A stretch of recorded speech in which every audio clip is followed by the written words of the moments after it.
ве благодарам за вашето присуство.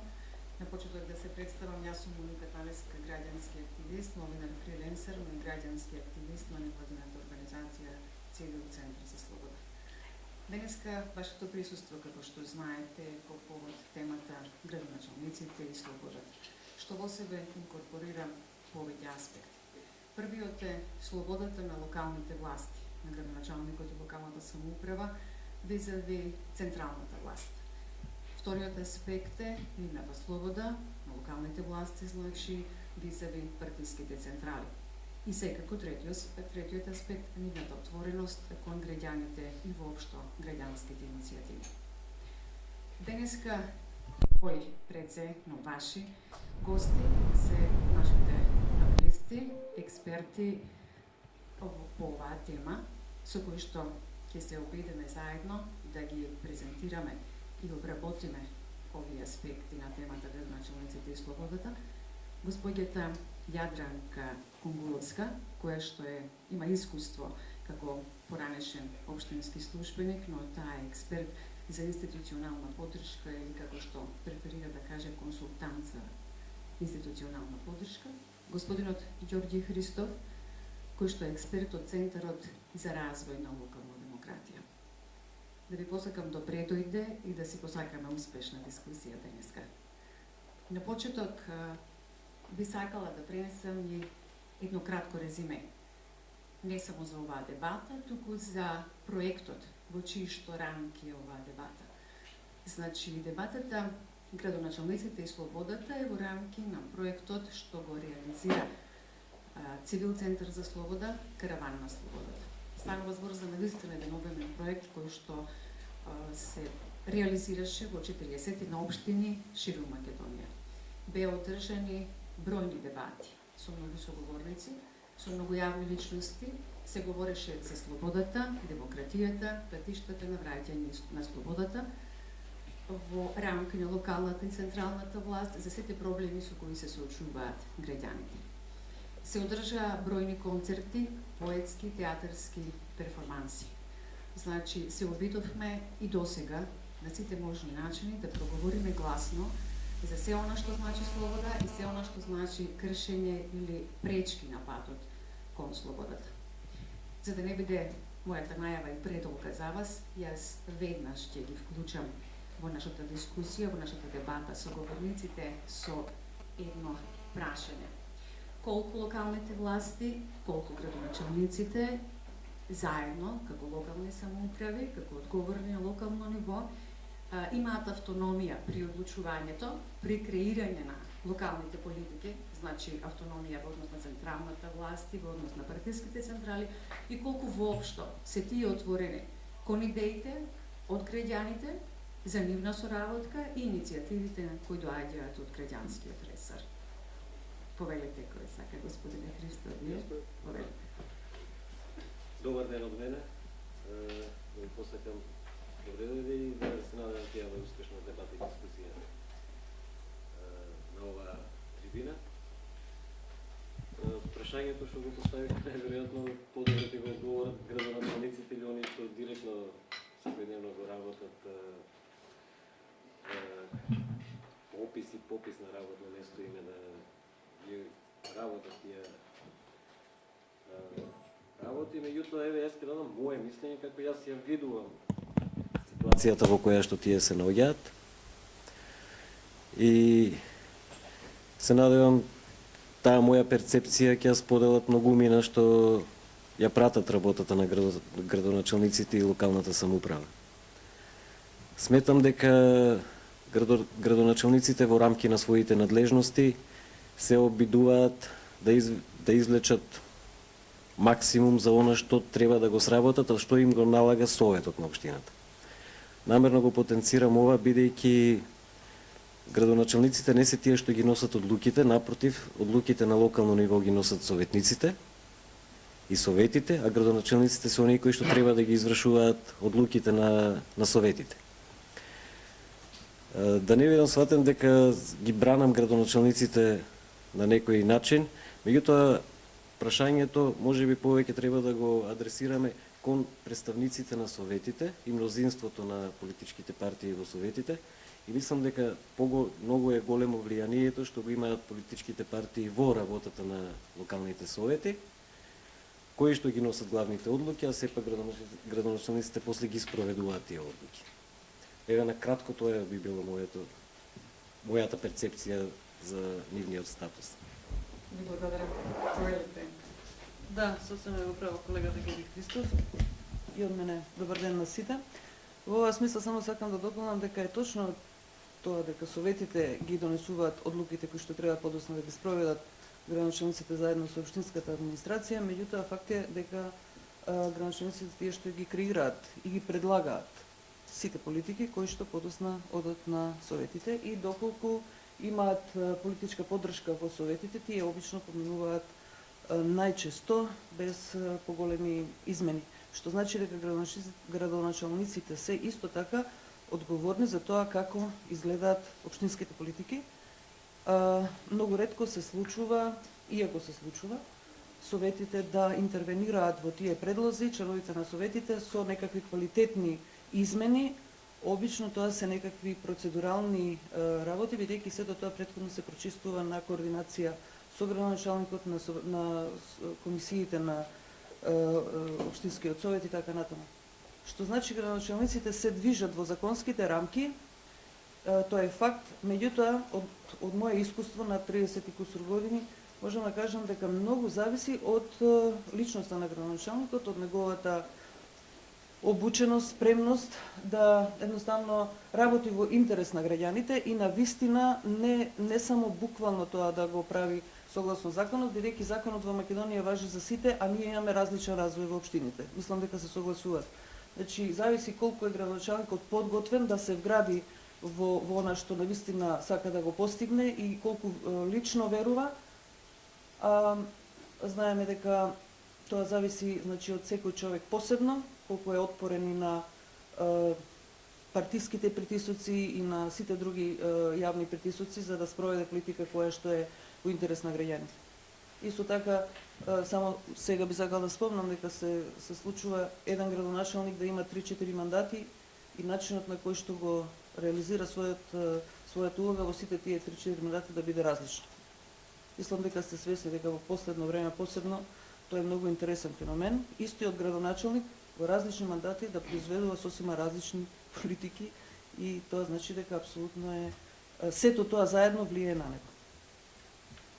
Ви благодарам. Во овој момент сакам да ве поканам сите да ја следите колку може со поголема заинтересираност продолжението на оваа дебата да го следите, бидејќи ќе емитуваме 4 интервјуа кои што водите на цивил и снимија со 4 градоначалници од 4 општини. Градоначалникот Илчо Захариев од општина Штип, со градоначалникот Рантко Димитровски од општина Кочани, градоначалникот на Чаир Изет Меджити и со градоначалникот на општина Центар Андреј Черновски. Следете ги за да може потоа да се вклучите доколку имате ваши видувања, ваши забелешки, сметате може би дека нивните изјави и одговори на овие прашања, унифицирање кои што ги поставивме подеднакво за сите и се обидовме во некоја рамка до 3 минути и малку повеќе да одговорат на оваа тема, градоначалниците и нивната слобода, поточно слободата на локалните власти при одлучувањето.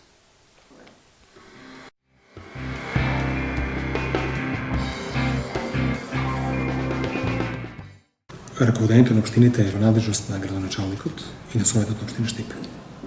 Значи, ние работиме во една симбиоза затоа што Советот на општина Штип ги носи програмските документи, усвојува комплетно акти, тие ги објавуваме во службен гласник и потоа јас треба да ги реализирам. Значи, никој друг не е надлежен за реализација на општинската програма, затоа што општинската програма ја прави општината, ја прави градоначалникот, Советот, имаме буџет локален, и на основа тој локален буџет ние комплетно ги реализираме нашите програмски активности. Значи, јас имав некаде по програма 129 проекти на почетокот на мандатот, програмата надградив, сега завршив 400 проекти и никој не може да влие да речеме на моите проекти освен граѓаните кои ја креираат и мојата политика и моите активности. Всушност, желбите на граѓаните во овој град се оно што ја дефинира рамката во која ние се движиме. Значи, нивните локални проблеми, потреби, дали да асфалтираме улици, дали да правиме канализација, дали да има тротоари, улично осветлување, спортски терени, дали да има паркови, дали да има други инфраструктурни објекти, комплетно тоа си е наша локална работа. Но мене никој да речем од централната власт не ми диригира што да работам јас во општината. Нормално, имаме проекти кои се заеднички со владата. Тие проекти ги работиме заедно со министерствата. Конкретно со Министерството за култура го работиме на Квест. Општината финансира 60%, 40% финансира Министерство за култура. Логично и нормално е да соработуваме, да речеме, околу изборот на композициите, околу селекцијата на композициите, околу наградите, изведувањето и така натаму, плаќањата, тоа се заеднички работи. Или носиме детални урбанистички планови и генерални урбанистички план, тоа го работиме заедно во соработка со Министерството за транспорт и врски. Со Агенцијата за финансиска поддршка на земјоделието аплицираме со проекти, тие не следат со финансиски средства и тоа се многу значени сегменти со Агенцијата за млади и спорт. Инаку никој не може да одлучи нашиот совет како да носи одлуки. Советници си работа самостојно, дури јас не вршам притисок како градоначалник. Тоа е единствена општина и ретка општина каде соработката на сите советници во советот, без разлика дали се позиција опозиција, е за добро на градот Штип. И ние имаме голем број на одлуки кои ги носиме гласно. Затоа што ако нешто е добро, ако некој проект е коректен и корисен за граѓаните, јас не гледам логиката да речеме зошто советот да гласа на поинаков начин. Инаку до сега никаков притисок не си имал од никој. Нормално со партијата соработувам затоа што таа си има своја програма. Мојата програма е дел од таа програма која реализираме и за сега мислам дека големите инфраструктурни објекти и проекти кои ги работиме, и тоа автопатот Штип-Скопје, регионалниот пат Штип-Велес, сега патиштата регионални до Кочани, и тоа брзи до Радовиш, гасификацијата, изградбата на аеродром, нова клиничка болница, тир-зоната, економскиот развој, значи едноставно бараат соработка со нависоките органи на власта. Значи, веднаш да истакнам дека јас сум градоначалник кој доаѓа во 5 часот наутро. Како што видовте, јас немам секретарка и ке мене од 5 часот доаѓаат сите граѓани што имаат потреба да им се реши некој проблем. Секој што дојде во општината мора да влезе кај мене. Секој што има проблеми со моите службеници мора да има отврзена врата овде, за да има каде да се пожали. Секој што изложи некоја идеја е примен од моја страна. Така функционира веќе 3,5 години. На одмор не одам, но јас сум постојано на терен, се наоѓам во секоја урбана заедница и тоа каде градиме и инвестираме, значи ако треба и 3 пати во текот на денот. Така да јас така функционирам цело време и лично мислам дека барем за сега сите групи на граѓани во нашиот град, сите националности се подеднакво испочитувани. Дури да речеме на почетокот од мојот мандат, градев да речеме највеќе во ромско мало. Ромско мало, затоа што се не дека таму треба да се направи комплетна инфраструктура и верувајте дека за 3,5 години сработивме толку многу да во овој миг, кога правиме анализа за заразни болести во нашиот град, во делот на хигиена и така натаму, констатиравме дека оваа година, да речеме, некои заразни заболувања како што е хепатитот А, каде порано да имаме, веќе е минорен. Јас во текот на денот ги посетувам урбаните заедници. Ние имаме постојано средби со граѓаните во урбани заедници, каде тие истакнуваат проблемите. Ние во текот на деновите што измина дадовме јавен повеќе до граѓаните да достават комплетни нивни визии и проекти кои би се инкорпорирале во програмата за 2017 година. Истовремено би го креирале буџетот со нив заеднички. Тие беа објавени преку медиумите на општина Штип и верувајте дека голем број граѓани лично донесуваат своји идеи, доаѓаат овде во нашата општина, меѓувреме и преку Facebook страната на општината даваат своји предлози, а потоа ќе имаме и неколку заеднички средби во големата сала на Советот на општина Штип. Значи, дефинитивно, ако граѓаните сугерираат дека нешто е потребно и добро, ние го тоа прифаќаме. Доколку критички се однесуваат за некој проект, значи пред да го почнеме, ние правиме јавни дебати и расправи, мислам дека треба тоа да го прифатиме затоа што апсурд е, ако поголеме дел од граѓаните мислат дека нешто не е добро, ние да ги убедуваме дека тоа е добро. Така да за сега не сме промашали ниту еден проект. Всушност тоа проекти кои ги решаваме животните прашања нашите совети.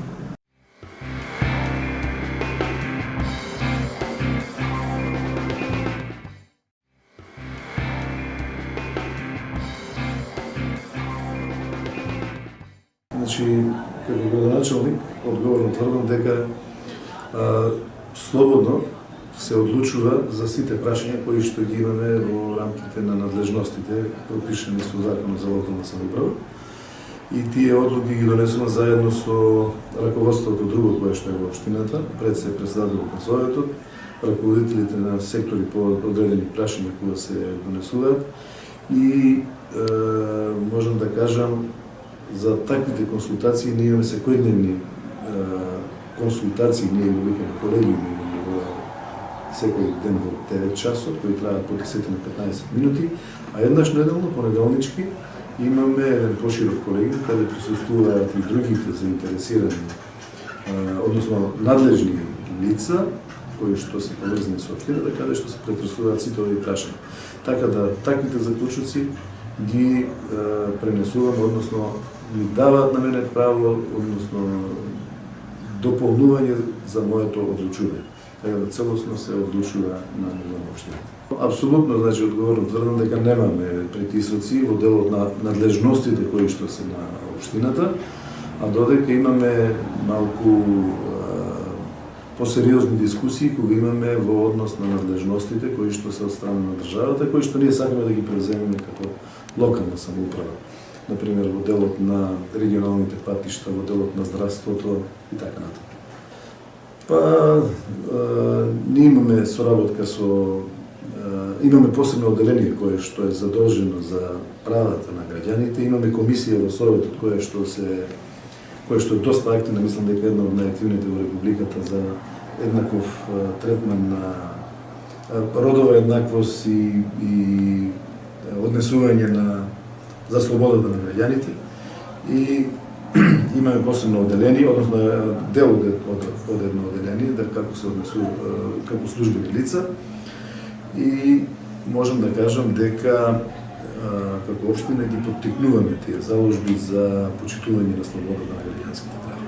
Па, ако го земеме во обзир тоа дека секој од граѓаните на општината може во секое време, значи и овде и надвор од официјалните простори да контактира со градоначалникот, дали на улица, дали на некој официјален настан, дали имаме официјално приемен ден во вторник, меѓутоа секој ден јас примам по десетина сограѓани да можеме да разговараме за оние проблеми кои што ги нудат. Јас така го сваќам прашањето во смисла на нивната слобода на локално ниво. Така да, апсолутно, сето она што го посакаат, што го бараат граѓаните, може да се разговара. Друго е прашањето колку можеме да излеземе во пресред на тоа тие што го бараат и многумина од граѓаните излегуваат и незадоволни заради тоа што некои од барањата се малку по-широки, односно очекуваат дека градоначалникот може да ги заврши сите нивни барања.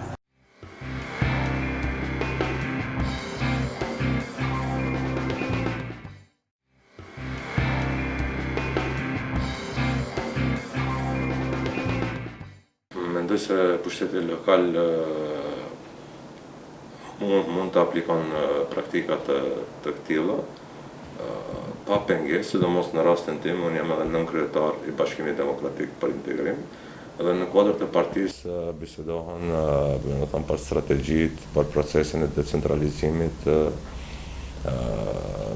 ku generalisht diskutohet rreth kësaj, ndërsa kompetencat që i ka tashmë pushteti lokal i zbaton pa pengesë nga partia apo nga pushteti qendror.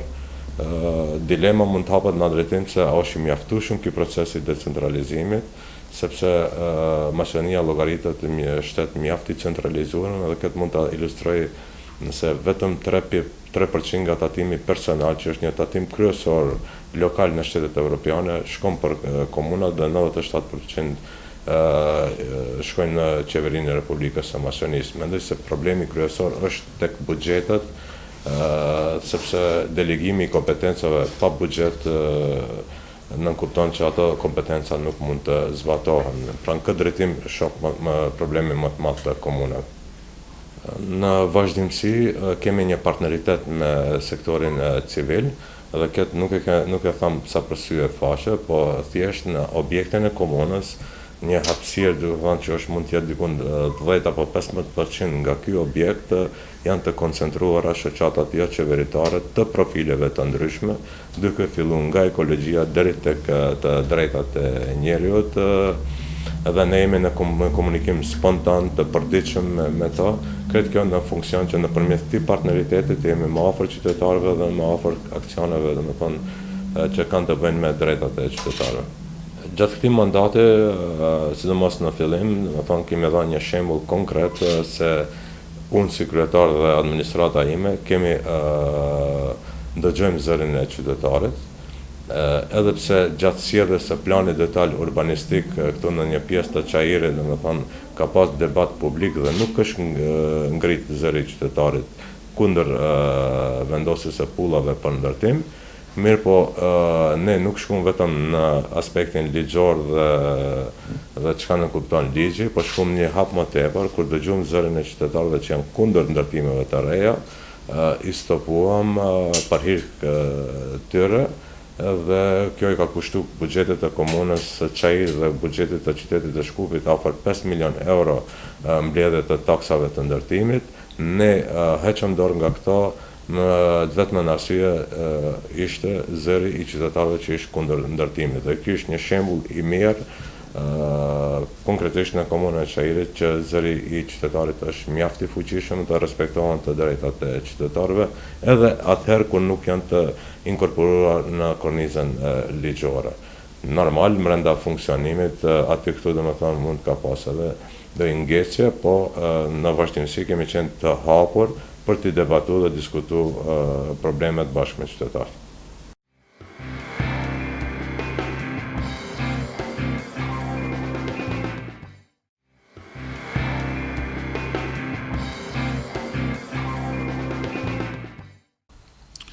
Позната во јавноста релацијата општинен центар со централната власт, тоа не е ништо ново од самиот почеток на моето влегување овде фактички. Изложени сме на серија на притисоци, од различен тип на притисоци. Имавме над 50 инспекции на самиот почеток. Да не зборам за тоа што општинен центар многу тешко или воопшто не може да ги добие дозволите за да почне некаква работа. Зборам за дозволи од кои што зависиме најчесто од Министерството за транспорт и врски.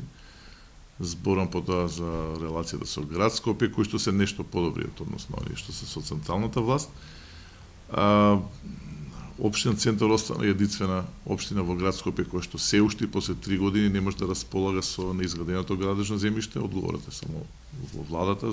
До сега не добивме јасна одговор, јасна причина зошто тоа се уште е така.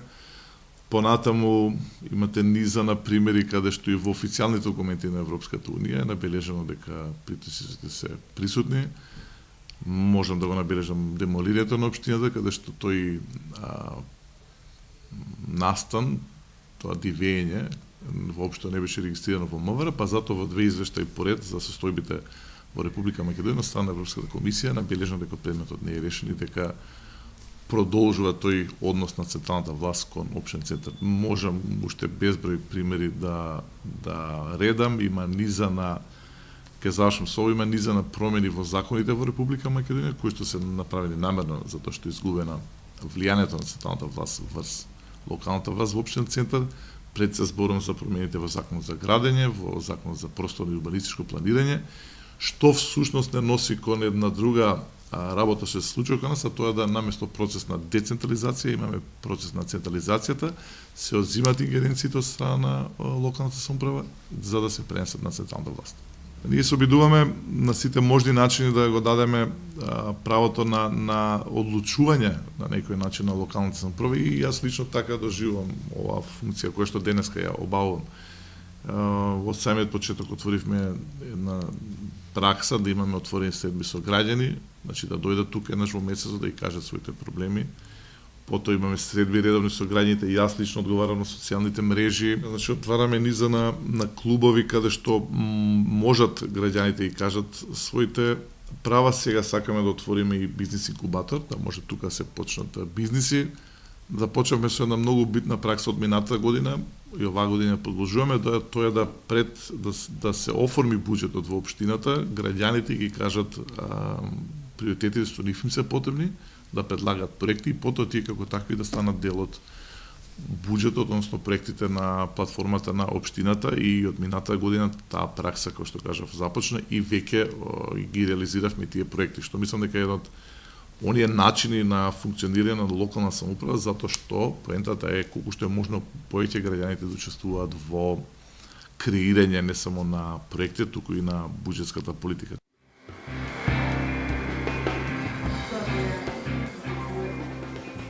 спомнавте, само да напоменам дека за оние присутни кои што имаат потреба да говорат на албански јазик, имаме обезбедено преведувач, значи може активно да учествувате. Би ги поканила нашите панелисти на еден коментар, краток осврт во однос на овие интервјуа снимани со градоначалниците, на изјавите и пораките кои што доаѓаат од локалните власти. Слуша вака или морам ова да го користам? Добро. Важи. Вака, ја на почетокот намерно, она што го кажа, не ги имав видено изјавите до сега, прв пат ги гледам. И она што го мислев дека ќе го кажат градоначалниците, го кажав на почеток. Знаев што ќе кажат и затоа реков, они не се виновни, советите носат одлуки, они супер работат по законот, надлежностите им се дефинирани и не сгрешив. Мило ми што тоа не се совпадна со нив. Меѓутоа, и она исто што се надевав да го слушнам, меѓутоа не го слушнав, а требаше од нив тоа да го кажат, да го потенцираат. Во ниту една изјава, освен на градоначалникот Изет Меджети, ја не слушнав дека они реално се залагаат за каузата, а тоа е јакнење на локална самоуправа, стимулирање на децентрализацијата во државата. Зашто всушност треба да бидат они тие лидери кои тоа ќе го прават? Слушнавме како сите немаат притисок. Ако немате притисок, онда е грешката кај вас. Вие не сте дораснати за позицијата која што имате. Сите знаеме дека работите по закон, дека советот носи одлуките, дека соработувате со градоначалниците. Меѓутоа, реално визијата на лидерот треба да биде малку поголема. За жал, ниту еден од градоначалниците не ја слушнав таквата визија во нивниот говор за јакнење на локалната самоуправа и јакнење на децентрализацијата. Освен во мал дел каде што спомна градоначалникот на Чаир, Изет Меджети, кога се повика на слабата фискална децентрализација, меѓутоа фискална децентрализација е само еден сегмент од децентрализацијата која што вклучува и административна децентрализација. Како и да е, можеме понатаму и да дебатираме. Тоа е мојот прв печаток што можам генерално да го... И за законската регулатива, што со најдругиот аспект, слободата при нивното одлучување, зборуваме сега како профил на градоначалник, кој што се залага, значи и локална власт која се залага да ги имплементира законите секако. Меѓутоа, кои што отвораат врати за сите граѓански иницијативи, кои не ги попречуваат градоначалникот на општина Центар во стартот посочи и добар дел од својата дискусија е насочи во однос на притисоците и пречките кои што таа општина ги трпи од централната власт. Значи, кој е вашиот коментар на ова? Пак ќе кажем, она што го слушнавме, како изјави на градоначалниците, сепак треба да го испочитуваме. Општина Центар и притисокот што го трпи општина Центар е јасно познат и доволно елабориран во сите ние го знаеме што се случува, тоа беше и во извештајот на прогрес репортот на Европска комисија. Не би сакал да коментирам, бидејќи не се тука градоначалниците за да можеме да оствариме таа дебата, така да моето видување го кажав во првичниот заклучок, во однос не кажав за отвореноста и соработката на граѓански иницијативи или вклучување на граѓаните и граѓанските здруженија во носење на одлуките на локално ниво. Исто имавме прилика да слушнеме дека све е супер. Се среќаваме со граѓаните, работиме со граѓаните. Тоа е кога од нивна страна го слушаме. Јас верувам дека они се убедени дека прават све како што треба да прават. Меѓутоа не се овде за да можеме да аргументираме. Она што јас можам да го кажам во тој контекст е да, она што законски се бара од нив, они го прават формално. Треба да носиме со буџетот на општината во две фази, во ред ќе направиме две фази. Треба да направиме собир со граѓани да ги слушнеме, во ред ќе организираме половина час, 1 час, ќе штиклираме дека сме направили. Затоа јас имаме израз за тоа кој што го викам да премногу се легалисти и формалисти и оние легалистичките аспекти што ги барат законот и оние кои ги пропишал регулативите ги почитуваат. Меѓутоа што ми недостасува на good governance.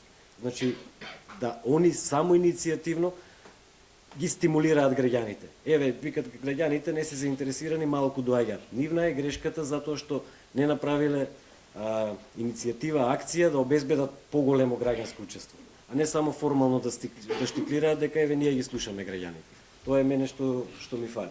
Ви благодарам. Само да напоменам дека секое ваше прашање кое што сакате да им го упатите, може слободно да го упатите. Ние ќе имаме уште едно интервју со истите градоначалници.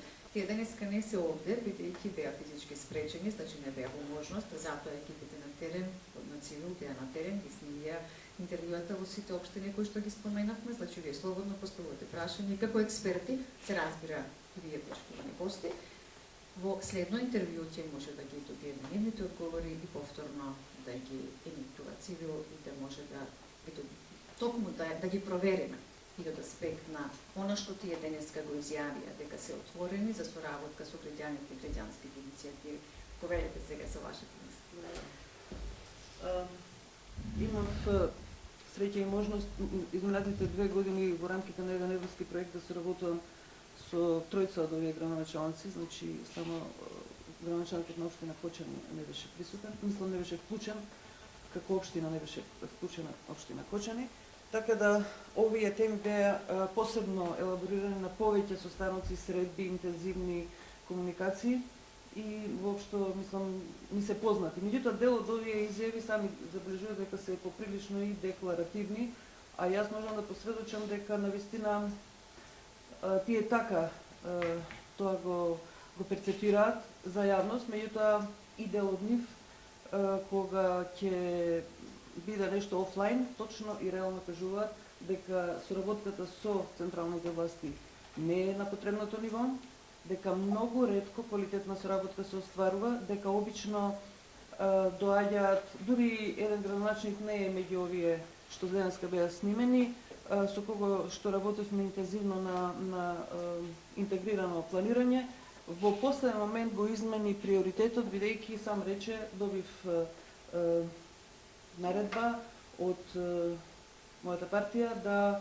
наместо изградба на локален пат да правам, да речеме, мост меѓу на една река меѓу две села, затоа што таму имаме потреба да ги анимираме гласачи. Точно така изјави, што значи дека не можеме да зборуваме дека тие влијанија се мали и дека нивните одлуки се базираат исклучиво на искажани интереси на граѓаните. Тие стварно прават напори. Меѓутоа, за мене е многу симптоматично, бидејќи јас реков дека работам 30 години во областа, иако тоа е законски регулирано, зошто сите, скоро сите, ја запоставуваат улогата на местната самоуправа како форма преку која најлесно и организирано се стигнува до граѓаните, односно децентрализација да продолжува до секој граѓанин, без да се измислуваат не знам какви форми. Таа форма е традиционална, успешна во нашата средина и често пати во последно време дури со измените на законот од 2002 се одзема својството на правно лице, факт е дека се наруши силата на местната самоуправа, меѓутоа слушам од многу колеги во општините дека таму се одржуваат јавни собери, меѓутоа сето тоа е на некој начин под влијание на партијата која што е на власт во општината, дека често пати тие местни и јавни собери се партиски диригирани, што воопшто не ми се допаѓа, а се прикажуваат како општински активности. И сето тоа си има своја причина. Градоначалниците мислам дека се свесни, меѓутоа колку сакаат да го навистина да го реализираат вистинското учество на граѓаните, не сум сигурна. И мислам дека ова што го кажа е до некаде така. Исто така се согласувам дека градоначалникот на општина Чаир секогаш бил отворен по тие прашања и бидејќи имав прилика таму да разговарам со луѓе кои што се во граѓанскиот сектор многу активно вклучени, кои што ми потврдија дека навистина добиваат огромна поддршка од градоначалникот и во поглед на услови за работа и во поглед на вклучување на нивни проекти во општинските стратешки документи, што е пријатно изненадена. Општина Центар е позната приказка и мислам дека ова што го кажа началникот е апсолутно реално, така да сите тие имаат и добри и предности и предизвици кои што треба уште повеќе да ги споделуваат со јавноста, за да едноставно тој фидбек со јавноста или тоа разбирање од страна на јавноста за тие проблеми се подигне или свеста на јавноста се подигне на повисоко ниво за тој вид на проблеми. Благодарам. Пред да продолжиме понатаму, сакам само со вас да поделам некои искуства до кои што доаѓа континуирано во својата работа цивил медија, сите ние како новинари и граѓански активисти во нашата работа на терен. Секако ова, не адресирајќи го на градоначалниците кои што ги имавме во овие 4 интервјуа.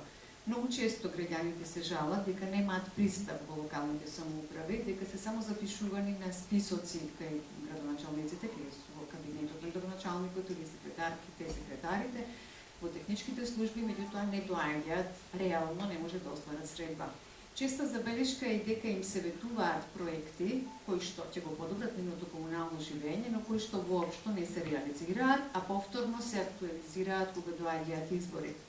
Многу честа забелешка е дека се реализираат исклучиво партиски вработувања, дека се користат граѓаните на разни начини за собирање гласови, дека се манипулира и користи малцинството, значи зборувам за повеќе видови етнички групи, се користат исклучиво само за собирање гласови. Ова го пренесувам уште еднаш.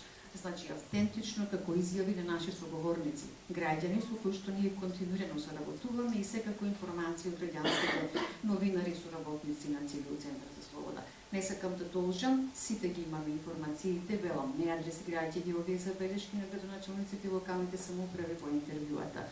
Но сакам нашите соговорници да ги прашам кои се, според вас, забелешките, обструкциите кои што стојат на патот на градоначалниците и локалните власти за да може да го отворат тој процес на слободно делување, на конструктивна слобода секако во рамките на законот, кој што ќе донесе многу поголеми бенефити за локалните власти, ослободени од влијанието, притисоците на централната, но и на централите на партиите, од каде што тие се делегирани, од каде доаѓаат. Повелите кој сака прв. Еве само ќе продолжам со ова што веќе почнав да кажам. Значи пречки формални нема. Законот отстава широки отворени можности за комуникација со граѓаните по сите основи. Дури постоеше до време пред 10 години, уште во почетокот на процесот на децентрализација, кога тоа и максимално се користеше од страна на одделни градоначалници, сега некако како да е сето тоа стикнато или деформирано дури, така да форми за комуникација со граѓаните има многу. Сите општински администрации и градоначалници се нон-стоп по обуки, надвори овде и знаат се што се случува и во регионот и пошироко во светот и знаат како треба, значи имаат знаење, нема формални пречки, зависи исклучиво од нивната волја, исклучиво, значи тоа го тврдам одговорно. Има градоначалници припадници на иста политичка опција кои што сосема различно се однесуваат, значи реков зависи од нивниот личен интегритет како луѓе спремни да се посветат на она за што се избрани, да работат во интерес на граѓаните, што значи дека доколку тие навистина сакаат и умеат, заедно со својот тим апсолутно може да креираат услови за квалитетна соработка со граѓаните, а не само формална. Што ги спречува тоа? Волјата, веројатно, стравот од, како се вика, можноста да бидат критикувани. Дури еден градоначалник ми рече во една прилика на еден понеформален состанок дека ако јас знам што треба да правам, меѓутоа ако го направам мојата веб страна или мојата Facebook страна отворена за граѓаните, ќе добијам критика, бидејќи никој не сака да штрчи ме. Дори точно со тие зборови сакаат сите да бидеме малку на нивото на кој што на некој начин е премолчено кажано дека тие треба да си го работат делот кој што во тие рамки во кои што им е кажано да го работат. Сега мене тоа им беше навистина чудно затоа што тие се избрани од граѓаните и одговарат пред граѓаните и дека е поминато времето кога треба да бидат до тој степен контролирани партиски, бидејќи на локално ниво голема политика нема, туку има апсолутно работа за остварување на сите потреби на граѓаните, а не на високи политики, и таму треба да се биде максимално транспарентен. Ама, така некако дојде време кое што сите го препознаваме, дека луѓето чувствуваат некаков страф, некаков, не знам што да кажам, важно се уплашени да напредуваат во тој, а не дека не знаат. Значи, знаат, само не сакаат. Значи, тоа навистина можам да го потврдам со многу примери. Подобно споделите ваше мислење. Ја ќе продолжам со прашање кој знае, а не сака? Градоначалниците многу добро знаат како да комуницираат со граѓаните, имаат и искуство и обуки и знаење, ама од нивната волја зависи кога тоа и во кој прилики. Добро. Јас ќе се обидам да одговарам на прашања кои што стварно градоначалниците би требало да ги одговорат. Меѓутоа сакам мојата дискусија и мојата контрибуција во оваа дебата да почнеме да ја фокусирам од она што од нив се очекува како лидери да го направат. Кажав и на почеток. Јас би ве замолила. Значи, кои се пречките според вас како експерт? Зошто тие кои се нивните кочници да може да ги отворат процесите што значат слобода во носење на одговарање на потребите на граѓаните во законски рамки, реализирање на ветеното, ослободени од партиските и од централната власт и партиските централи. Каже Јадранка, формално правни пречки не постојат. Секој градоначалник и секој државен службеник има кодекс за однесување кој што се должни да го почитуваат. И јас реков на почеток, формално, правно, они сите го почитуваат и она што законот го бара, нивниот пристап е легалистички. Задоволување на законските барања нема повеќе од тоа, формата е побитна отколку содржината. Јас сакам да зборуваме и да ги ставам сите градоначалници на една страна визави централната власт. Јас тврдам дека сепак во многу повеќе градоначалниците и локалната власт е потранспарентна и поотворена во однос на централната власт. Еве, фрлам отворена ракавица и овде со сите присутни да го дебатираме тоа. Каде може полесно да стигне граѓанинот? До министерот или до градоначалникот? И е природно така и се случува. И ние може би треба, меѓутоа и заедно со локалната власт на наша страна, да бараме да се промени малку она централната власт како ја перципира локалната власт и да почнат да ја почитуваат. Имавме искуство и работевме со луѓе од други држави во кои држави децентрализацијата е издигната на многу повисоко ниво и они вака кажуваат, кога исто кај нас градоначалниците имаат проблем да стигнат до министерот.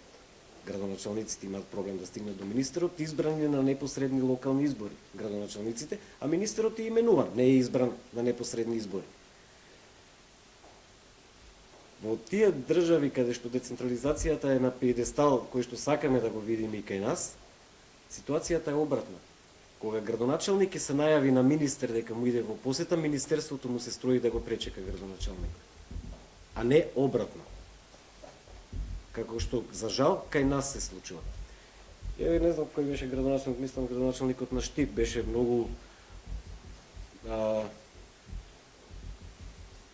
популистички, пропагандистички насочена негова изјава, така јас ја барем сватив, колку е све добро, колку многу работи, колку соработката е успешна, некои работи мора да ги прават со централната власт, се согласува. Тоа е едноставно прашање. Зошто локални патишта и улици во општина Штип се финансираат од централниот буџет? И зошто градоначалникот или советниците не се главните кога се отвараат тие локални патишта и улици? Збораме што се надлежност на општината, не зборам за автопат или за магистралните патишта. Со ова сметам дека поентирате дека тие не се ослободени од камчите на централната власт, ниту од партијата. Они викаат дека се ослободени, како мислам се. Вашиот впечаток како експерт, вие што мислите? Ние ги чувме. Прашањето кога ќе се одговори? Зошто локалните патишта и улици се финансираат со пари од порано? Агенцијата за патишта, сега јавното предпријатие за патишта. Јас овде би ве поканила вас како наши гости да се вклучите со ваши прашања, како што реков, благодарам на господинот Христов, на нашите соговорници.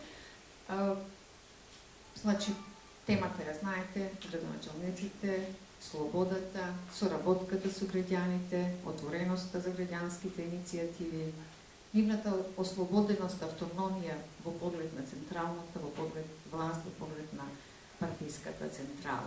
Кои се вашите видувања? Да, повелете вие. Има микрофонот само момент. Малку ќе ве замолам во И само уште едно и коментарите да бидете пустени Една. до една минута.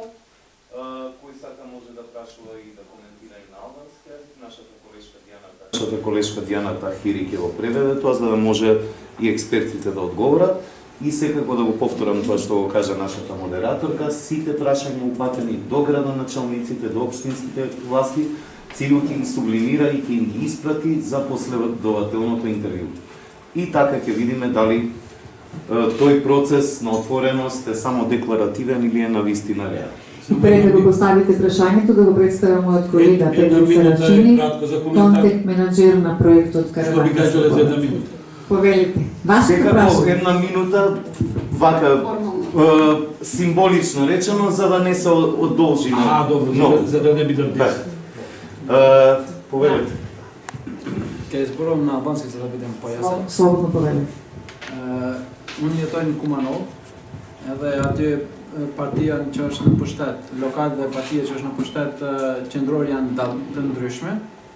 Јас живеам во Куманово и во Куманово локалната власт во Куманово локалната власт и Është ndryshme prej се разликува од централната власт. Edhe tash në biseda me bashkëqytetarët shpesh kritikojnë bashkinë qendrore për mos lejimin e punës në bashkinë lokale, që pastaj ata të dalin të keq para popullit. И често граѓаните критикуваат централната власт зашто не соработува или не и дозволува на локалната власт да работи според Ta kryjnë punën e tyre да си ја вршат својата работа dhe me këtë të dalin keq para popullit që të mos i votojnë në tarme. и на овој начин да излезат да се појават во лошо светло во очите на граѓаните за да не може да ги гласат на следните избори. Por nga ana tjetër ka qytetarë që thonë që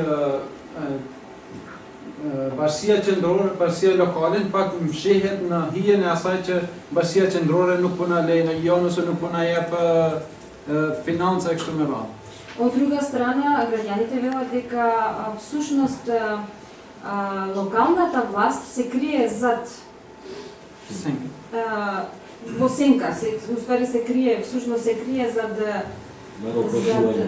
си бара оправдувања, едноставно за да не може да одговара пред граѓаните. Cili është mendimi juaj? Cila është, domethënë, cila partia bashkia qendrore apo bashkia lokale ka drejt në këtë fakt mendoj qytetarët. Cila pjesë e qytetarëve janë më të drejtë? Kanë më shumë të drejtë. Ata që mendojnë që bashkia qendrore nuk jep mundësi që të punojnë apo ato që mendojnë që bashkia lokale fshihet pas atyre arsyetime. Што мислите вие, кој има право? Значи, еден дел од граѓаните мислат дека локалната власт се крие и не е подценка, бара оправдување за својата неработа, бара оправдување, се оправдува пред граѓанинот дека не им дозволува централната власт да работи, или граѓаните што мислат дека всушност е централната власт таа што е виновна за недозволување на правилна работа. Го разбравте ли прашањето? Повелете други прашања. Може би едно по едно да дадем? Не, дај го мене тој микрофон. Да се обереме неколку па во две, да не... Повелете друг коментар? Еве, додека размислувате, јас би го повикала господинот Иван Андрески. Тој е поранешен председател на собранието тогашно, денеска совет на општина Крушево и поранешен градоначалник на општина Крушево. Господин Андрески, вие со вашето искуство, Како гледате на оваа тема, како гледате на работата на локалните власти? Колку вие бевте слободен при одлучување од партиската централа и воопшто од централната власт? Излегувавте ли пресред на одговорите на граѓаните? Повелете. Да не побегнеме од темата, прво да рековте дека треба да се постави прашање на еден од градоначалниците, го прашувам господинот Илчо Захариев, ако е толку многу близо со граѓаните, зошто му се буна таму во центарот на градот каде што има да е дозвола за надградба на еден објект? Ако веќе толку ги респектира и ги сака и го цена, зошто се не го сакам да ми одговори. Тоа е првата работа. Втората работа. Мислам дека во овај анкета, во овој интервју што сте ги направиле, требало да вклучите уште две општини. Една рурална и една општина како моја Крушево, помала општина. Затоа што сите не ги имаат истите проблеми заеднички и сите не ги делат, не ја делат истата мака. Овдека големите општини имаат своји изворни приходи и можат сами да превземаат нешто, додека малите општини се тотално зависни од централната власт и од милоста на вождот. Сега, ме прашувате во моето време. Моето време сова се разликува како небо и земја. Зошто? Затоа што ние за некакво функционирање на локална самоуправа можеме да разговараме од 2005 наваму, после децентрализацијата. Затоа што од 90 до 96 кога бев подпредседател на собрание, не бе председател на совет, туку бе подпредседател на собрание, тогаш општината, ајде да речем народски, беше биро за народно гајле. Немавме оригинален закон кој што ја третираше проблематиката на локалната самоуправа, значи закон за локална самоуправа немаше, носевме акти, стари југословенски закони, стари македонски закони, нови македонски закони, на службен лист од 71 се повикувавме во денсување на луѓето и така натаму. Се донесе тој законот за локална самоуправа 95 година, со неко одложно делување после изборите 96-та, еден закон работен врз база на неискуство, со пол со спротивности, пол со судебна надлежност и така натаму. Не би сакала да ми замерите, морам да прекинам во интерес на времето, за да биде... Ево да се вратам. Минута за сите. Само кратко. Многу е битно големината на општината, кога ќе види притисокот и од партијата централната власт. Што ние на партијата, на мојата, дека што пропаѓаме да се декларира незве под Социјалдемократскиот сојуз, што на мојата партија Крушево ќе му направиш нешто така многу лошо и ќе зависеше многу од Крушево заради рейтинг. Притисоците се на поголемите општини кај што може да се предизвика или некоја добра страна или непревол. И затоа многу е битно односот со централната власт. Ако е твојата партија на власт, ќе земеш некој ден. Ако не е твојата партија на власт, ќе седиш пред. Дали имате прашање до соговорниците, до нашите панелисти? Тие ми се колеги со кои што години работиме заедно, така да само ќе кажем уште два збора. Колешката Кунгуловска спомна пред малку за местната самоуправа. Покрај се што се направи во држава, се уништи и местната самоуправа. Ние 2010 година работиме еден проект за подигнување на капацитетите на местната самоуправа, така да граѓаните на кои што колегите се повикуваат многу, јас да ги одесам во тие општини кај што работевме, да му кажат што мисле за него. Ви благодарам.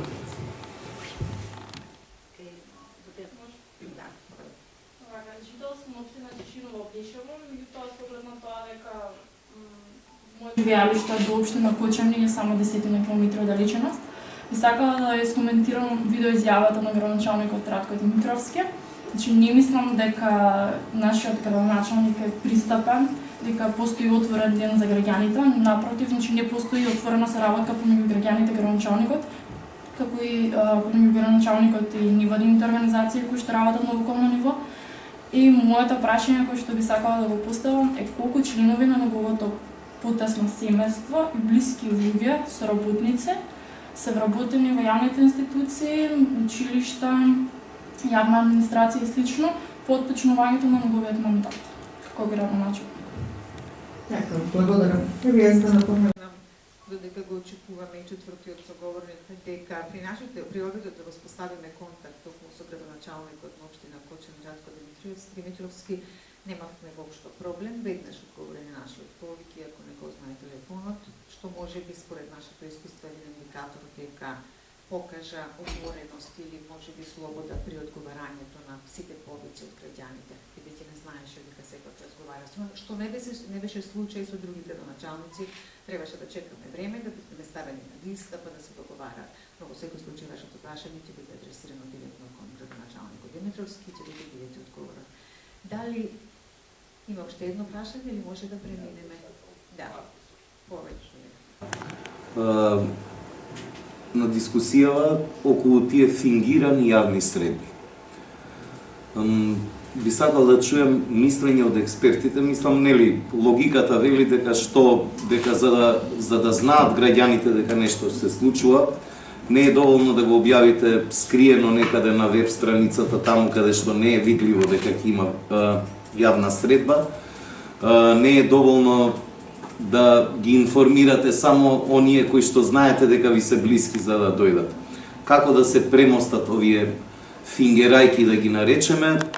Имаме многу примери, се сеќавам на еден во општина Аеродром, кога се менуваше урбанистичкиот план за изградбата на оној појас на булевар Јане Сандански, кај паркот се граде објекти, дека граѓаните се жалеа дека имало јавна средба, но тие всушност не знаеле за тоа и немале можност да присуствуваат и да ги кажат своите забелешки. Слично, веројатно и во многу други општини, се канат оние кои што нели се блиски до она политичка структура која што е на власт. Како да го премостиме тоа? Има ли политичка волја всушност за тоа? Благодарам. Еве, уште еднаш да ги повториме прашањето доколку сакате, беше на нашиот гостин прашањето за општина Куманово. Централната власт е од една партија, локалната власт е од една партија, централната од друга.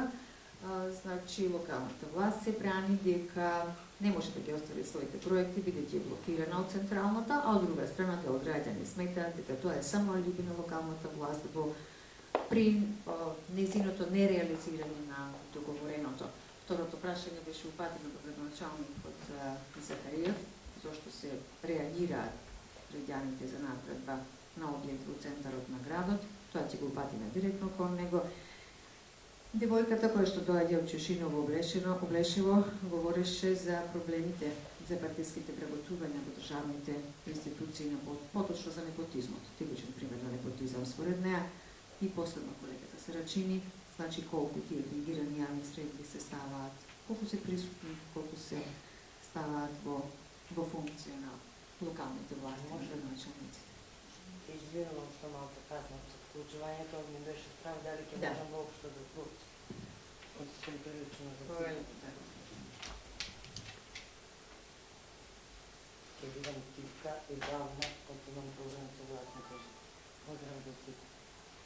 Доаѓам од општина Аеродром, Јелена Лазовиќа, моето име, кој сум председател на куќен совет, ама по новиот закон за домување. И градоначалникот му барав, па не знам колку пати до сега приеми, не го добив. Без разлика што морав да објаснувам зошто ми треба, што сакам со него да разговарам и така натаму. Тој исти градоначалник после цели 2 мандати сега има проект за обнова на фасади на 15 згради. Сега ќе ни прави термоенергетски фасади.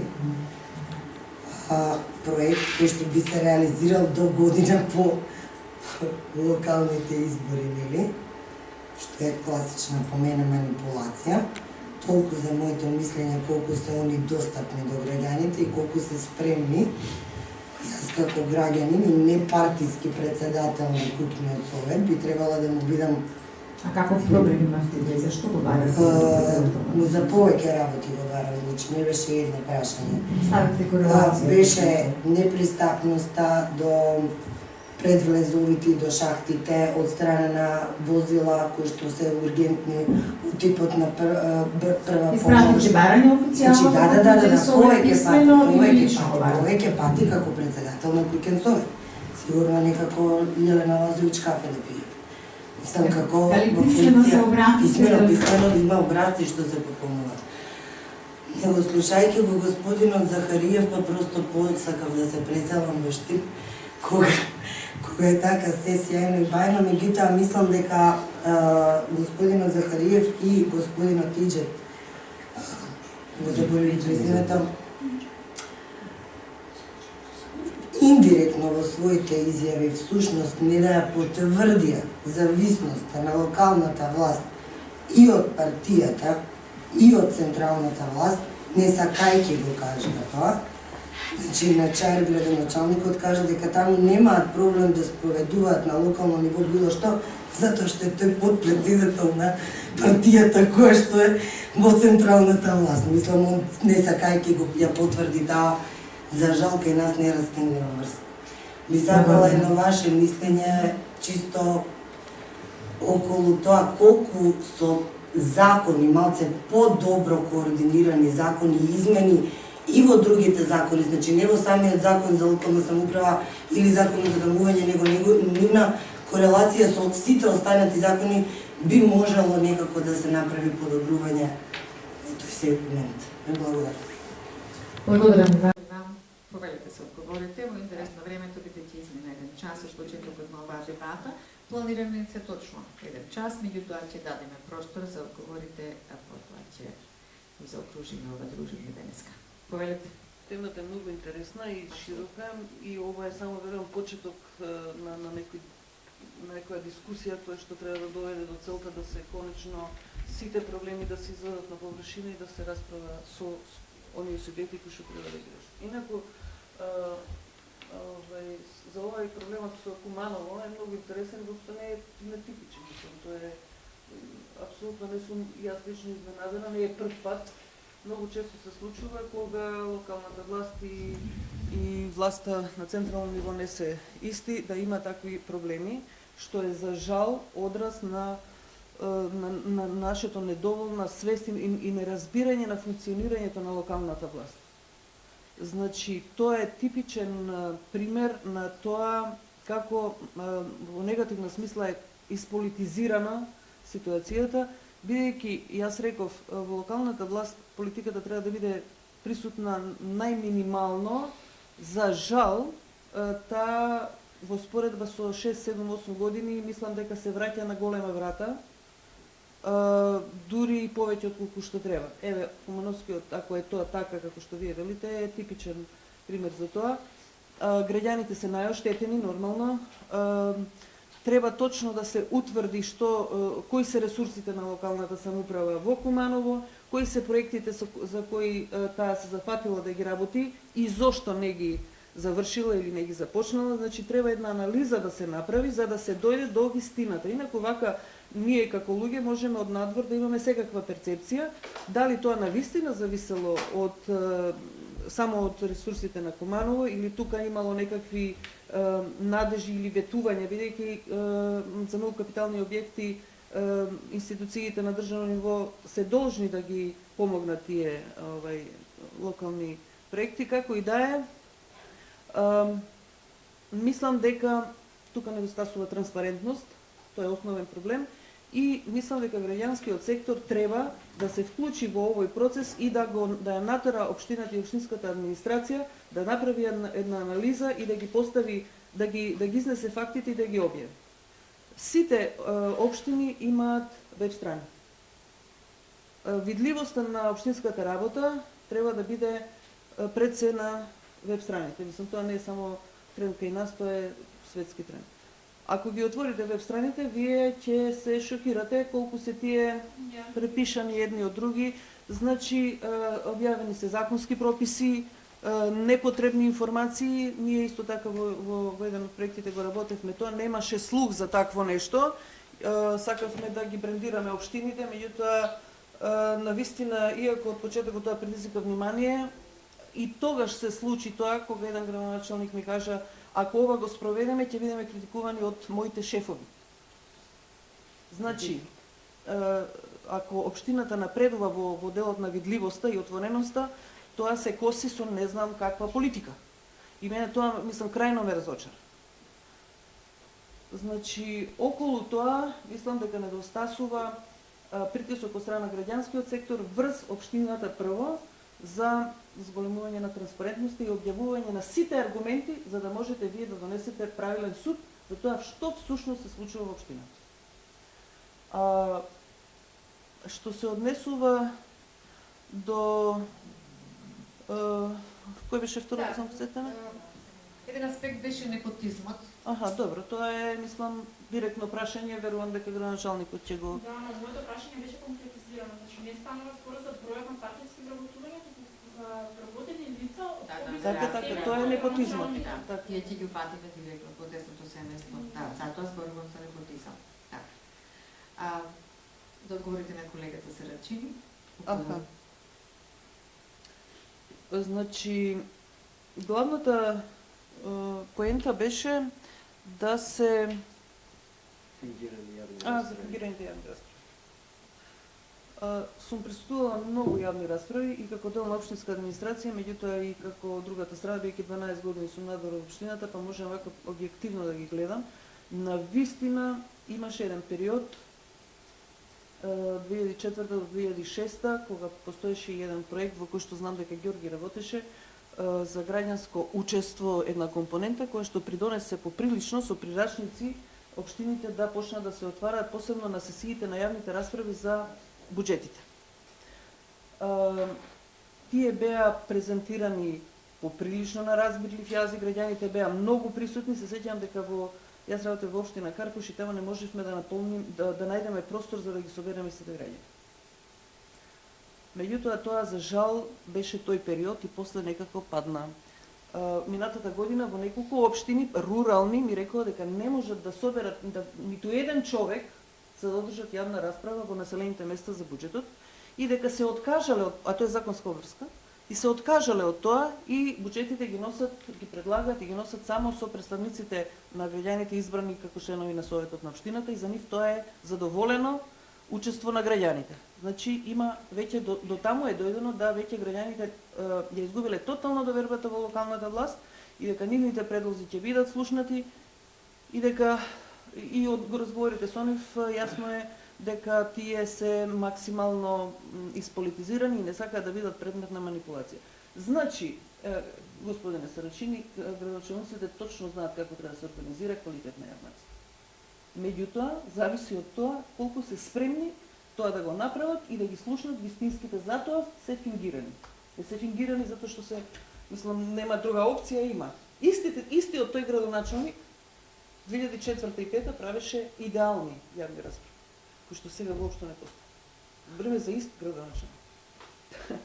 Така да, факт е дека за жал, многу жал, што се манипулира со интересот на граѓаните, што граѓаните не се чувствуваат, најголем број од граѓаните зборувам, не се чувствуваат практично многу лошо на тие средби, не им се доставуваат навремено материјали, средбите се одржуваат во ужасни услови. Значи, со самото тоа им се кажува, им се праќа порака, нема потреба да доаѓате, има кој да дојде. И односот на општинската администрација кон граѓаните е за жал паднат многу. Значи, самиот однос е одраз и на необученост и на немање свест за тоа дека тие се таму за граѓаните, а не обратно, а тоа зависи од првиот човек на општината. Исклучиво од првиот човек на општината.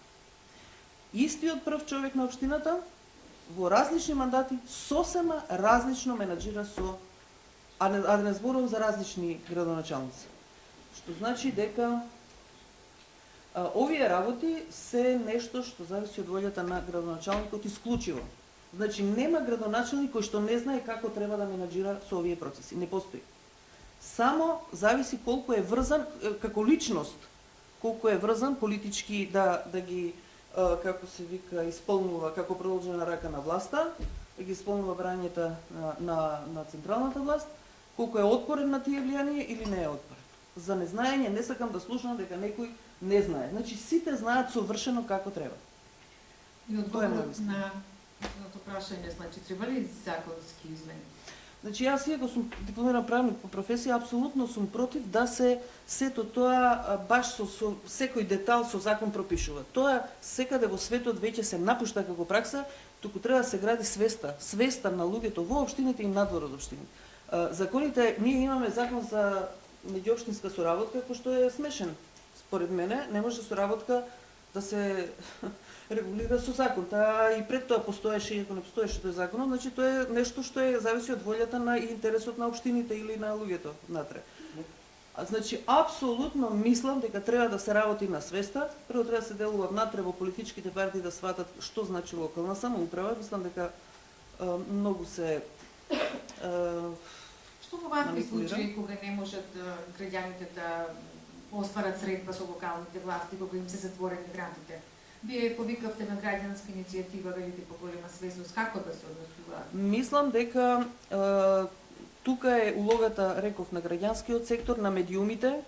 Притисокот на јавноста мора да биде максимално и вниманието на јавноста, меѓутоа и притисокот на јавноста на власта треба да биде апсолутно на ниво на потребите на граѓаните, затоа што самите сме свесни и вие како медиуми дека доколку нешто излезе во медиуми да видите како следниот ден се решава, така?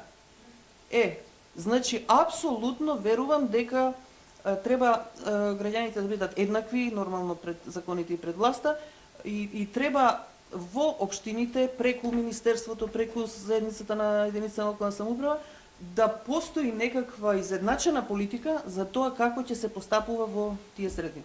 Не можеме ние како експерти, иако во различни тимови сме изградиле многу прирачници и биле, мислам, ни биле ветувани промени во тој дел, да направиме ништо повеќе. Уште полошо. Георги е тука и знае и колегата, ние сме обучиле еден куп луѓе за комуникација со граѓани.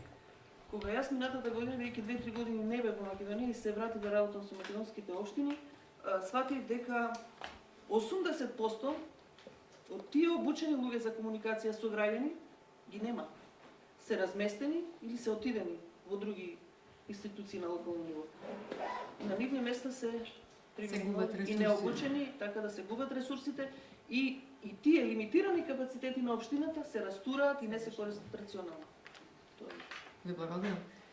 Вашето видување, Христоф? Ќе почнам по првото прашање од Комана, господина.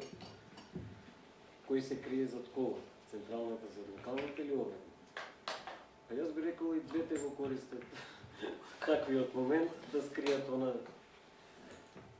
да се кријат еден за друг што не го направиле, а била нивна надлежност. Меѓутоа, јас би направил господинот Крушево го начнато и муавет. 2002 се донесе законот за локална самоуправа актуелно. Децентрализацијата беше поделена во неколку фази. И ја ги делам тие фази од 2002 до 2005, од 2005 до 2006 и од 2006 до сега.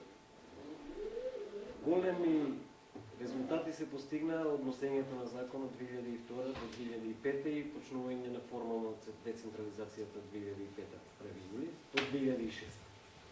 И ентузијазмот беше голем кај градоначалниците. И денес не ја спомнавме, а треба да ја споменеме, заедницата на единици на локална самоуправа, ЗЕЛС, кои што во тој период беа буквално синдикат. Синдикална организација која што се бореше и за локалните самоуправи и за децентрализацијата на државата.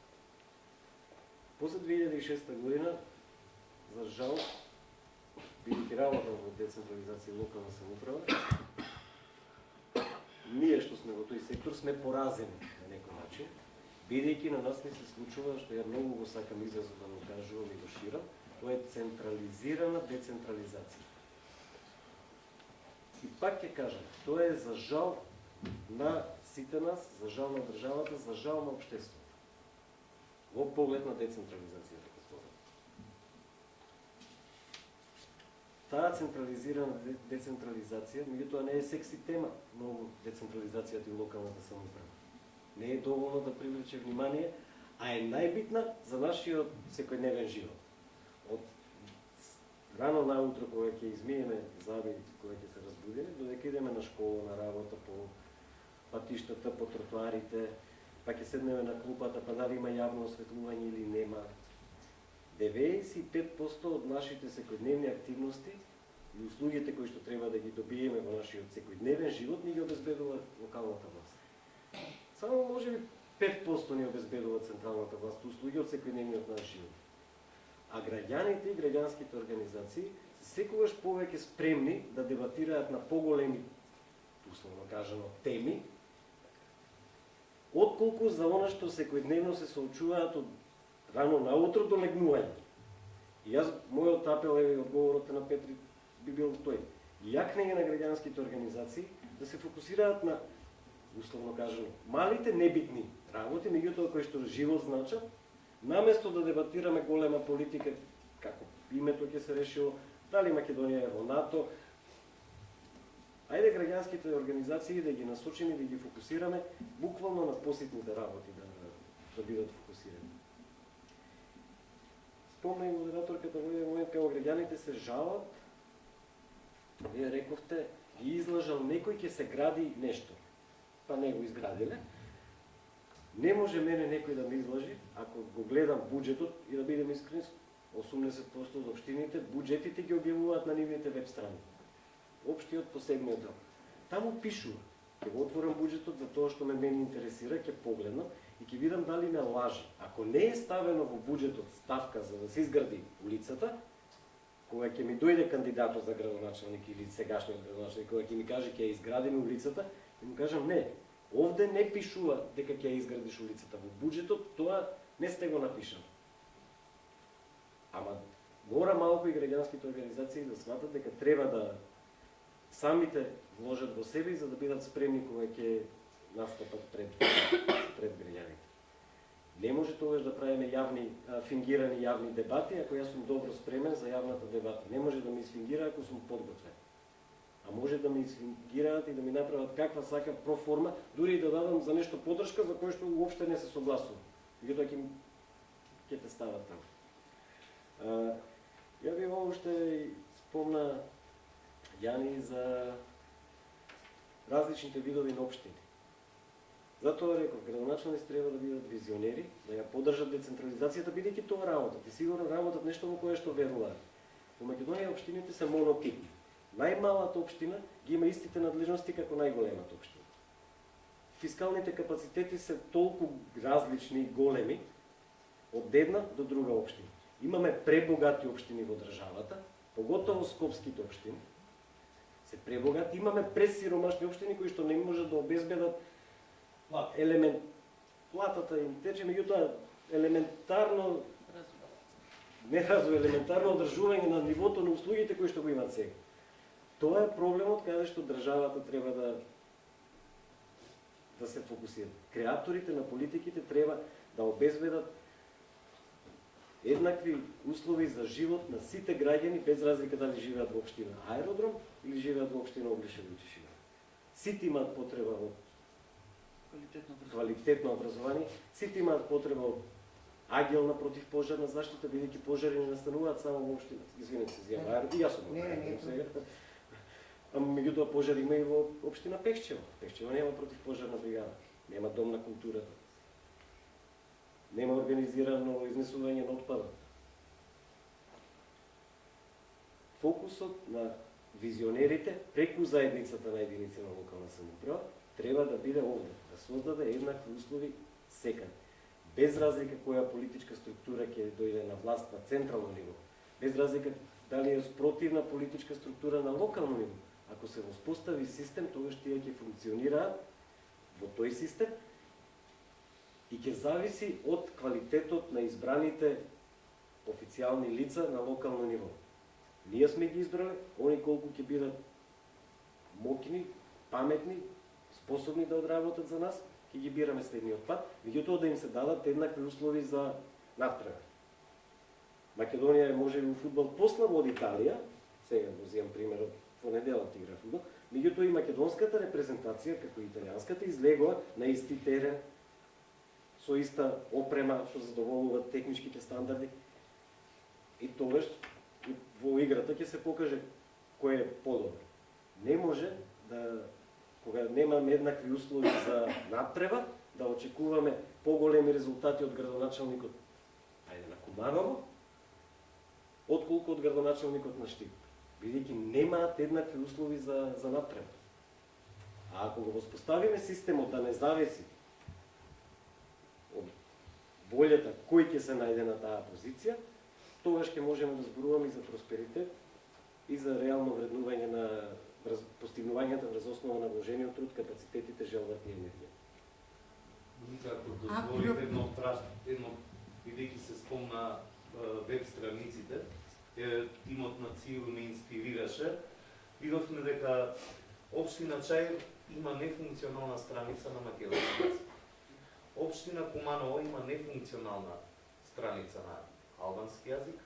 Истото е и за Општината добива нефункционално броеви на Општина Бутел, каде што исто така би требало да биде на локално ниво официјален албанскиот јазик, нема ни копче дека има албанска верзија на страната. А и овие други општини на Чаир има копче за македонски, ама не функционира. Страницата е во изградба, во Куманово има копче на албански, но нема страница. Во општина Бутел воопшто нема ни копче дека има албанска верзија. Ова се сепак урбани општини. Сега можеме да предпоставиме како и колку функционираат веб страниците на општините на некое по-мало место или на помала или на рурална општина. Не знам и колку имате информација дека постојат и општини кои што со години имаат блокирани живосветски. Значи, вработените ги плаќаат општина Пласница е еклатантен пример за тоа.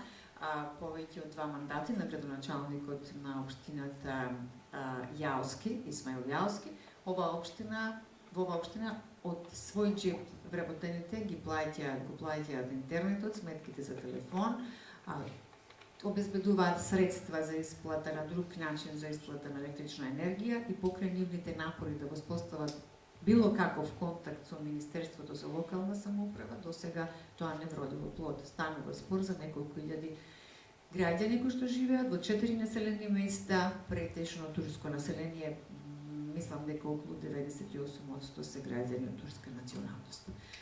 Сакав само како пример колкава е абсурдноста и на кој начин и како, со какви буџети или не буџети, функционираат македонските општини. Тоа е едно невидено разнообразие кое што го доведе таа децентрализација. Јас би го повикала господинот Андрески да заврши. Нема 30 секунди. Значи на колегата од Куманово разлика од една партија на власт на централно ниво и другата на локално ниво.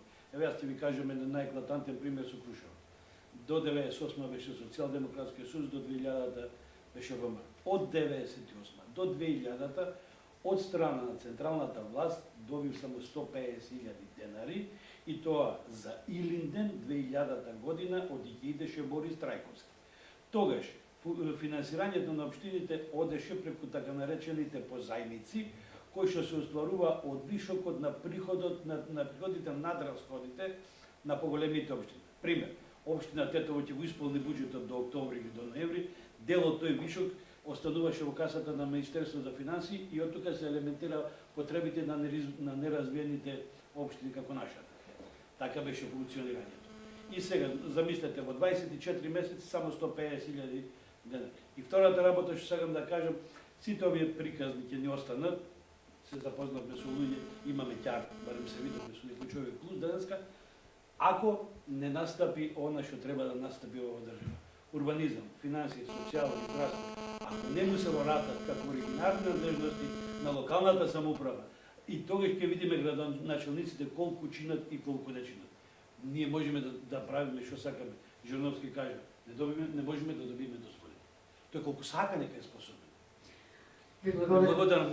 Како завршни зборови една порака на нашите гости, јас ќе ве замолам најкратко, колку што можете пократко. Вашата порака до локалните власти во оваа држава и со една реченица вашата оценка, сепак инсистирам на вашата оценка. Дали има слобода во работата на локалните власти? Дали се ослободени од централната и од власт и од партиските централи? Повелете. Ова ќе бидат ваши завршни зборови, тука ќе ја завршиме дебата. Добро, пораката до локалните власти е на Македонија и треба успоставување на систем на локална самоуправа со јасно разграничени надлежности помеѓу централната и локалната власт и систем кој што ќе обезбеди елиминирање на субјективизмот, речеме партиското влијание, политика секако треба да има, меѓутоа партиското влијание да одредува, да биде доминантно како ќе се развиваат една или друга единица на локална самоуправа во зависност од припадноста на политичките партии или дали е иста централната со локалната власт, тоа мора да се елиминира, значи да работат, да се воспостави систем кој што систем ќе биде независен и имун на такво влијание, ќе биде тоа добро за сите граѓани на нашата држава. Што требаше уште да кажа? Дали оценката за најголеми од сите општини во државата, дали имаат автономија во својата работа? Имаат и сегашната законска регулатива има возможност да имаат доволна автономија. Практично, не законски. Што се случува во Македонија? Мислам, немам истражување дали имаат автономија, за да можам да кажам да. Ако ќе направим истражување, ќе кажем имаат или немаат. Ова што ќе го кажам е моја перцепција, што може да биде точна или да не биде точна, дека немаат доволно слобода да реализираат она што тие сметаат да реализираат, меѓутоа мора да иследат и дел на политиките на централната власт или на партиската. Благодарам, господине Христов. Повелете ми. Па плюс на ова, значи се тоа е така, плюс на ова би кажала дека значи има обиди некои од градоначалниците кои што се, да речем, со поголем свој личен интегритет да работат на тоа да во вистинска смисла ја исполнат својата надлежност, својата функција, меѓутоа се многу ограничени. И со средства, и со незаинтересираност на граѓаните, една генерална апатичност за учество или недоверба во власта генерално, им прават многу напори да ги вратат граѓаните во позиција да одлучуваат за оние одлуки кои што се носат. Меѓутоа, јас би сакала да кажам дека не треба да се јакне граѓанската свест, свеста на граѓаните, и грешката е таму што заради недоволната свест избираме од кандидатите предложени за градоначалници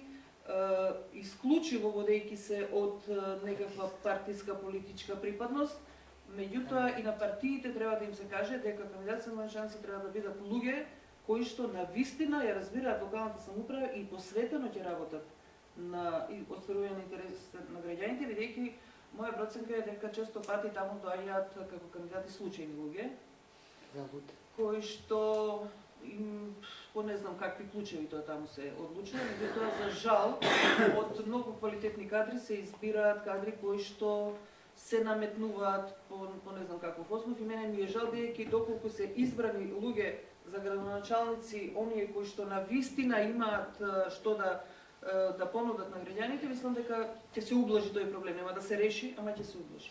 Инаку денеска навистина сум задоволна од оваа тема што ја отворивме, има многу теми во локалната самоуправа и многу поболни теми. Ова со видливоста е особено интересно, бидејќи се манипулира многу, посебно преку тие канали на комуникација како што е веб страната, фан страните и така натаму, бидејќи и тоа ми е работа да ги следам, навистина сум шокирана од тоа на каков начин се злоупотребуваат тие средства за комуникација и какви се информации и дезинформации има на нив, а она што треба го нема, јавно совери нема да најдете никаде, нити објавени документи и така натаму. Како и да е, јас ви се заблагодарувам и на поканата и на тоа што отворите ваква тема за која што мене лично ми е особено интересна, а очекувам дека ќе продолжи овој процес на отварање теми на локална самоуправа, затоа што, како што рече и Ѓорги, тоа е од витално значење за сите нас. И треба да работиме повеќе на Благодарам, господи Куковска. Ќе го задржиме ние правото како цивил Центар за слобода да ве консултираме и контактираме и натаму на овие и други теми поврзани со работата на локалната самоуправа. Темата денеска, почитувани, беше слободата и градоначалниците. Градоначалниците и нивната слобода во рамки на локалните власти. Поентите со кои што ќе завршиме оваа дебата врз основа на вашите впечатоци, но и врз основа на нашите експерти е дека во Македонија може би не сите, но најголем дел општини функционираат во голема безавтономија. Значи, сепак под притисоци на партиските централи и централната власт. Вратите за граѓанските организации не се отворени, но пораките на пораките на експертите се да се зајакне граѓанската иницијатива, граѓанскиот притисок во соработка со медиумите. Се разбира оние медиуми кои инсистираат на балансирано и објективно информирање, како што е медиумот Цивил медија. Ви благодарам за присуството, посакувам убав ден и секогаш сме отворени за соработка, контактирајте ни на сите можни начини, ја знаете адресата, ги знаете веб страницата, ги знаете телефоните, бидете секогаш наши соработници. Цивил е отворен за соработка. Благодарам.